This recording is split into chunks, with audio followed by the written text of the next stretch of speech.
Before working on your Aventon Ramblas, remove the battery to prevent any electrical charge from running through the bike. Use your key to unlock the battery and remove it. Remove the drive side crank bolt with an 8mm hex wrench, turning it counterclockwise. Thread in the crank puller to the crank arm. Thread in the crank puller until it stops. Begin to turn the inner stud by turning the outer handle clockwise to press the crank off of the spindle.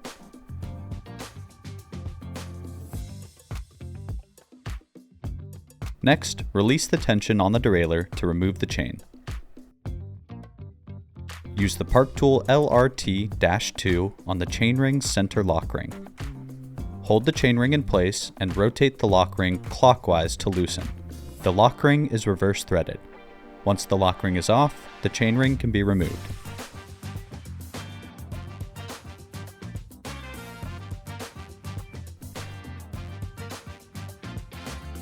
Move to the non-drive side and remove the non-drive side crank bolt by turning it clockwise with an 8mm hex key.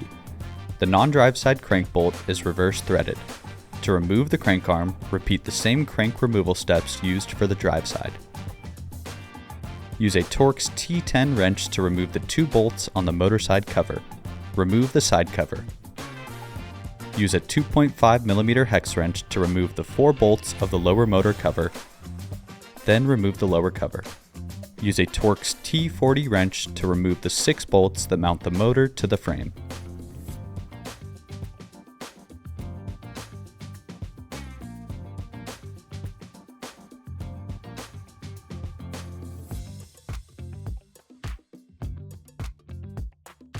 Carefully lift the motor from the frame to access the cable connections. Disconnect the main terminal plug by pinching the buckle to release the plug. Then, disconnect the remaining 3 round plugs by gripping the cable end and pulling straight down.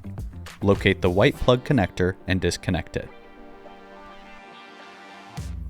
Use a 3mm hex wrench to remove the 2 bolts that hold the terminal as well as the support battery cover. Remove the terminal. Use a 3mm hex wrench to remove the 2 bolts on the lock assembly and then remove the assembly.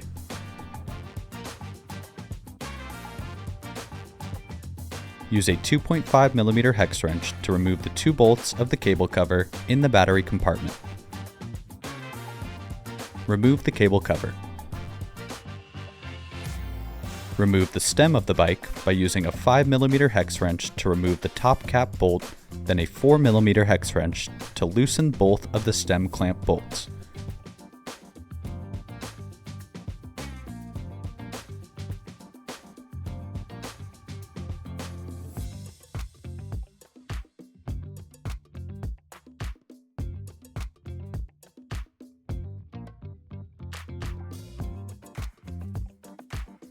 Unplug the display connection from the wire harness.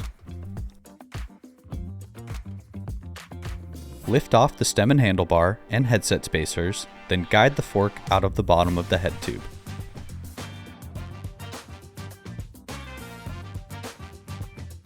Move the cable spacer from the upper headset dust cap and then remove the display harness from the head tube of the frame.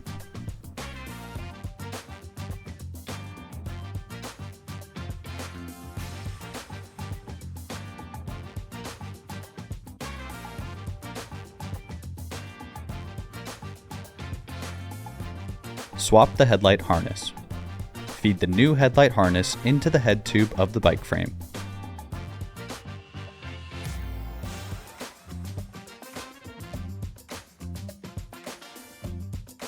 Arrange the upper end of the harness through the dust cap and then refit the cable spacer of the dust cap back into place.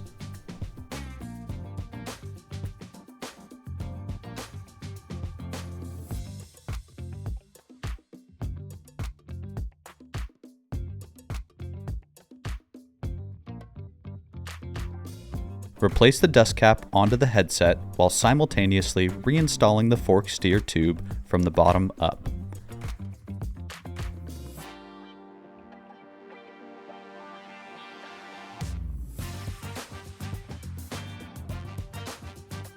Replace the headset spacers, followed by the stem and handlebar assembly.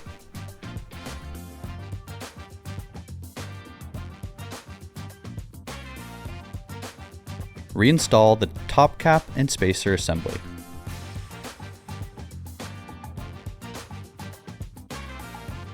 Using a 5mm hex wrench, snug the preload bolt and align the handlebars straight with the front wheel.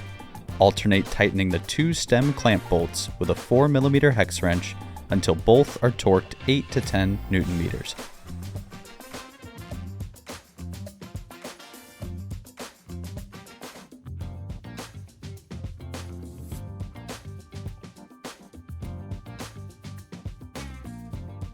Reconnect the display to the display harness by aligning the arrows and firmly pressing the connections together.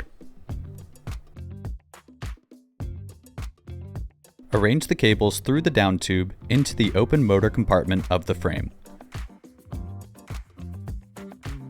Replace the cable cover in the battery compartment and reinstall the two bolts using a 2.5mm hex wrench.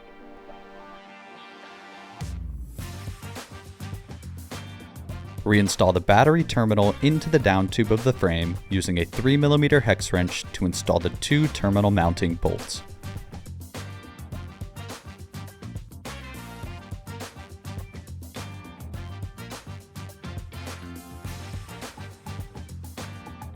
Reconnect the white terminal plug.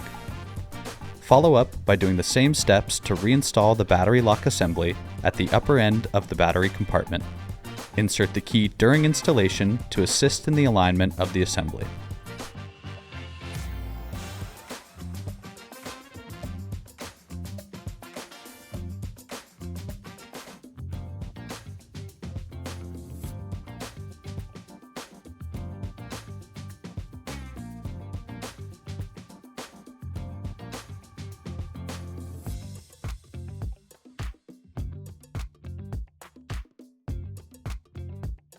Torque the lock assembly and terminal bolts 3 to 5 Nm.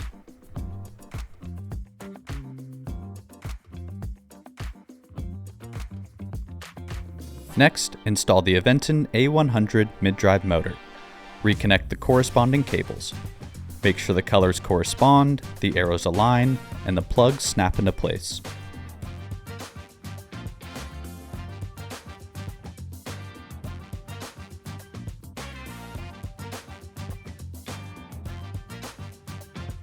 Carefully guide the motor back into the opening of the frame, ensuring no cables are crushed or pinched. Reinstall the 6 motor mounting bolts with a Torx T40 wrench. Pre-thread all 6 bolts and then fully tighten each with a torque of 20 to 25 Nm.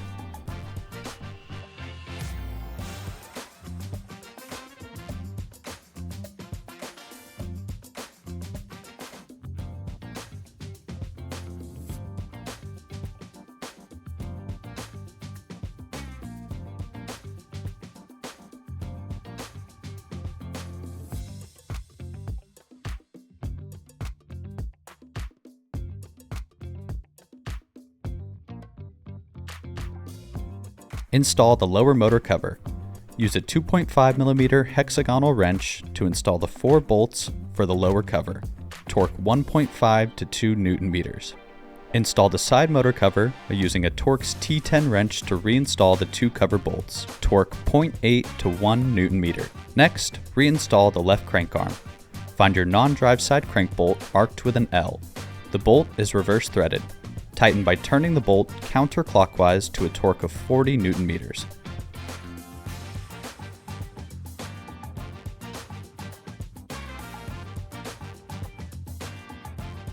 Reinstall the chainring lock ring using your Park Tool LRT-2.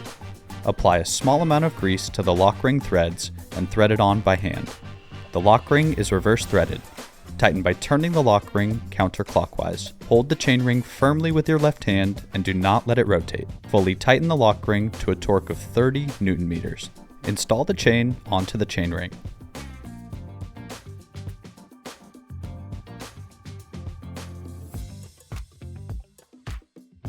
Reinstall the right crank arm with the remaining crank bolt marked with an R. Ensure to position the crank arm 180 degrees opposite the other crank arm's orientation. Reinstall the crank bolt and tighten it to a torque of 40 Nm. Test to ensure the drivetrain is working properly. Reinstall the battery. Insert the battery cover and lock it into place.